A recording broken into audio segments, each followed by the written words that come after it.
Naquela manhã, eles desceram como em qualquer outra, máscaras ajustadas, cilindros cheios, lanternas assim. 11 mergulhadores atravessaram a superfície escura do Lago Brumoso, acreditando que fariam apenas mais um serviço de rotina. Uma varredura ampliada contratada pela prefeitura após o desaparecimento de redes industriais, âncoras e parte de uma antiga estrutura de contenção que havia colapsado semanas antes no setor norte do lago. Pela profundidade, pela baixa visibilidade e pela complexidade da operação, 2 equipes completas haviam sido mobilizadas. Antes de entrarem na água, Jorge tropeçou no suporte metálico do barco, ao ajustar o equipamento. Nada grave, menos apenas o suficiente para arrancar uma risada dos outros.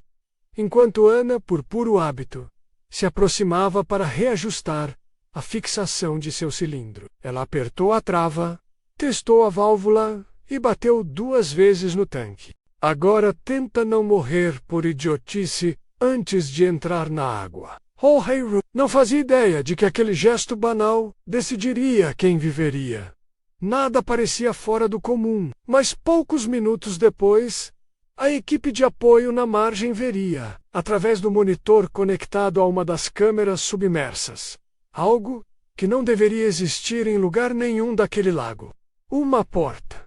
No fundo da água, Satinha, erguida como se ainda estivesse presa a uma parede invisível enterrada sob o sedimento. A imagem ficou gravada para sempre, na memória de quem estava ali.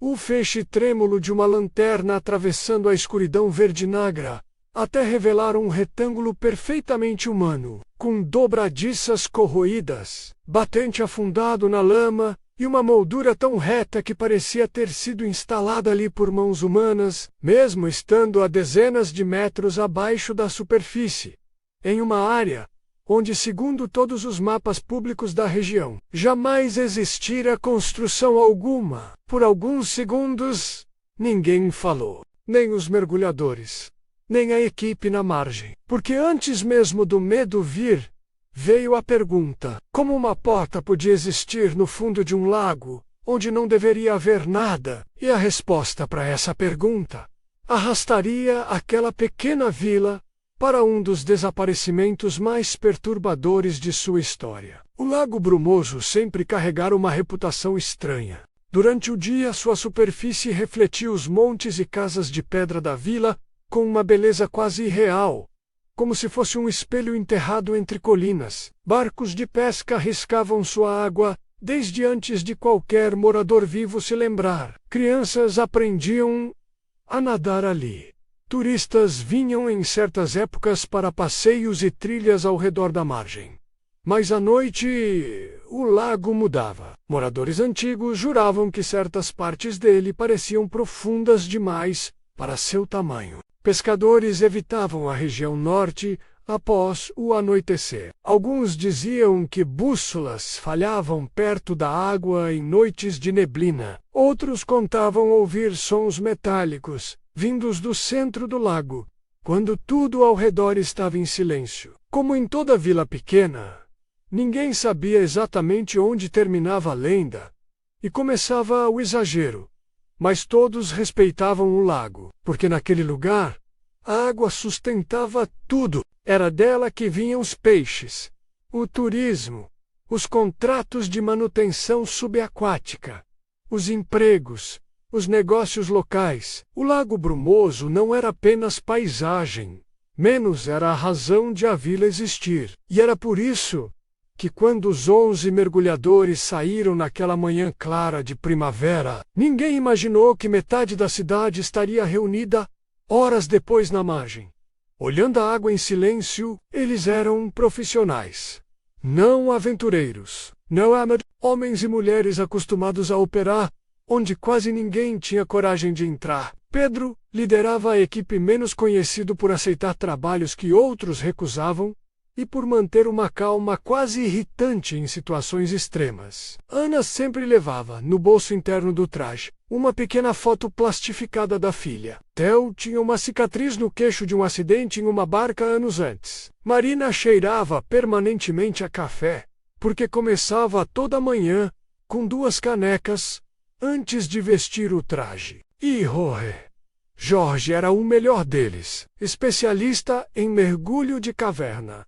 Instrutor técnico, o homem que acreditava que qualquer ambiente podia ser compreendido, mapeado e dominado. Se havia alguém naquele lago vulnerável à ilusão de controle, era Jorge. A manhã havia começado leve, com piadas, café em canecas térmicas, discussões sobre quem esqueceria equipamento no carro, checagens de válvula, tapas amistosos nos ombros, o ritual comum de gente acostumada a trabalhar lado a lado por anos. Mas tudo mudou no instante em que viram a estrutura. Os rádios de superfície, que até então transmitiam comentários casuais e atualizações rotineiras, ficaram silenciosos por vários segundos.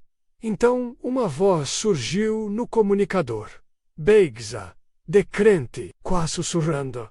Tem alguma coisa aqui embaixo. O operador pediu repetição. A resposta veio cortada por estática. Depois outra voz. Isso parece uma porta. Na margem, alguns riram. Até que a câmera transmitiu a imagem. E ninguém riu. De novo, no fundo do lago, entre sucata afundada e décadas de objetos engolidos pela água, erguia-se algo impossível. Uma porto. Não uma escotilha. Não um alçapão. Não uma entrada técnica. Uma porto. Com proporções domésticas. Como se tivesse sido arrancada de uma casa e enterrada verticalmente no fundo do lago.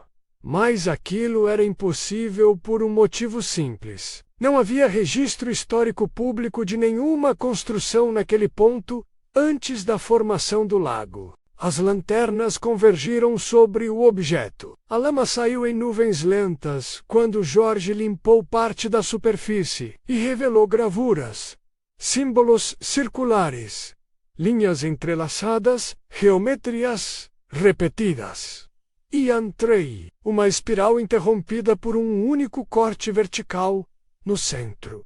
Ninguém reconheceu o símbolo. Décadas depois, ele apareceria em arquivos ligados a dezenas de outros incidentes impossíveis. A porta não parecia perdida. Parecia como se ainda estivesse onde deveria estar. Como se houvesse algo atrás dela. Quando Ana iluminou a base da moldura, percebeu que o sedimento não se acumulava normalmente. Havia uma leve depressão no lodo, como se a água fosse puxada por frestas invisíveis, como se houvesse espaço vazio do outro lado. Pedro fez sinal imediato. Documenter. Sabir. Report. Ninguém tocaria na estrutura. Mas então Jorge congelou. Na fresta microscópica entre a porta e o batente, havia algo. Ambrilho. Não definido. Não claro. Apenas reflexos dourados impossíveis de explicar. Outro mergulhador iluminou. De pioia outro. E em segundos todos observavam o mesmo brilho. Mas cada um parecia interpreta-lo de forma diferente.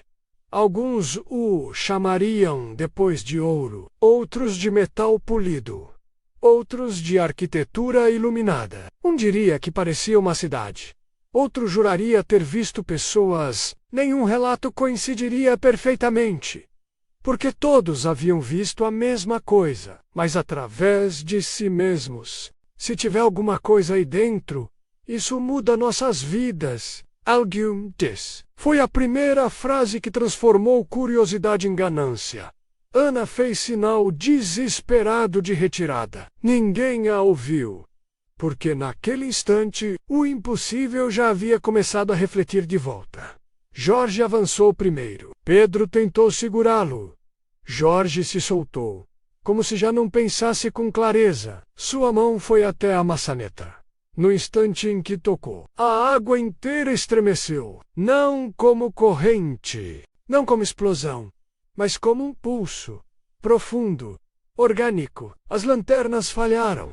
Os rádios explodiram em estática. Na superfície, operadores arrancaram os fones. O sedimento começou a girar, não sabendo, mas sendo puxado, como se a própria água estivesse descendo, em direção à fresta. Ana percebeu antes de todos. Aquilo não estava atacando. Estava reagindo. A presença deles, o desejo deles, estava alterando a estrutura. A maçaneta girou. Sozinha, um clique seco ecoou. E a porta se abriu alguns centímetros. A escuridão atrás dela não parecia ausência de luz. Parecia profundidade. Como olhar para um espaço grande demais para existir ali. O ambiente ao redor colapsou. Não como uma explosão, não como corrente, mas como se o próprio espaço, próximo à abertura, deixasse de obedecer às mesmas regras. Mergulhadores foram lançados. Cabos romperam. Luzes desapareceram. O grupo se desfez em caos. A gravação final mostraria apenas flashes, mãos desesperadas, sombras sendo puxadas, luzes rodando, uma silhueta impossível dentro da abertura, ou talvez apenas distorção. Jorge tentou nadar, mas algo o atraía de volta. Não mãos, não tentáculos, não criatura alguma, apenas uma força impossível de explicar, como se o espaço ao redor da abertura o chamasse para dentro. Então, Ana apareceu, agarrou seu colete e o empurrou para longe da estrutura. No mesmo instante, algo a puxou para trás, ou talvez a distorção, ou talvez o colapso. Jorge já me salve, tudo o que lembraria para o resto da vida era Ana desaparecendo na escuridão, sua mão soltando a dele. E o último gesto dela, sinal de subida, mandando ele viver. Nesse instante, a trava do cilindro de Jorge, menos a mesma ajustada por Ana, antes do mergulho, se rompeu contra uma estrutura metálica durante o impacto. O tanque deslocou. A válvula abriu parcialmente. A força do escape o lançou violentamente para cima. Rapido demais. Fora de controle. Enquanto abaixo, o lago engolia os outros 10. E a porta se fechava, como se nada tivesse acontecido. Na superfície, boias emergiram. Depois cilindros. Depois mangueiras. Equipamentos suficientes para gerar pânico. Mas apenas uma pessoa voltou. Jorge. Vomitando, sangrando, convulsionando, repetindo sem parar. Ainda está aberta. Ainda está aberta. Ainda está aberta. Quando o sonar avançado foi usado pela última vez, antes do fechamento da área, revelou algo ainda pior. A porta era apenas parte visível de uma estrutura colossal, enterrada sob o lago. Mas nenhuma leitura coincidia com a anterior. Como se a estrutura respondesse de forma diferente cada vez que era medida. Antes do amanhecer, veículos sem identificação cercaram toda a região. A organização já monitorava o local. Havia décadas. Mas o colapso estrutural semanas antes havia comprometido parte da contenção externa. Foi isso que expôs a passagem novamente. As gravações desapareceram. Os relatórios foram selados. A área foi confiscada. Dias depois, Zé do Leme apareceu. Disse apenas que trabalhara nas escavações originais. Nunca viu o que encontraram. Mas viu homens demais. Armas demais. Concreto demais. E ouviu uma ordem que jamais esqueceu. Inundem tudo. Então apontou para o lago e disse: o lago não foi feito para prender o que está lá embaixo. Pausa. Foi feito para impedir que alguém chegasse até a porta. 3 dias depois, Zé desapareceu. Sem vestígios, sem corpo. Meses mais tarde, documentos vazados identificariam o local como instalação submersa, BIAR 04. Classificação estrutura. Classe 3. Contenção herdada. Acesso proibido. Jorge nunca voltou a mergulhar. Passou anos tentando contar sua versão. Ninguém acreditou. Chamaram-no de louco. Traumatizado. Mas Jorge sabia. Aquilo não era uma porta. Nunca foi. Era uma passagem, uma entre muitas. E o que existia além dela não estava preso. Nós é que nunca deveríamos tê-lo encontrado. Nas noites em que a névoa cobre completamente o lago brumoso, moradores juram ver uma luz dourada pulsando sob a água. Não como um chamado, não como uma ameaça, mas como um reflexo, esperando o próximo homem olhar tempo suficiente para confundir fascínio com destino.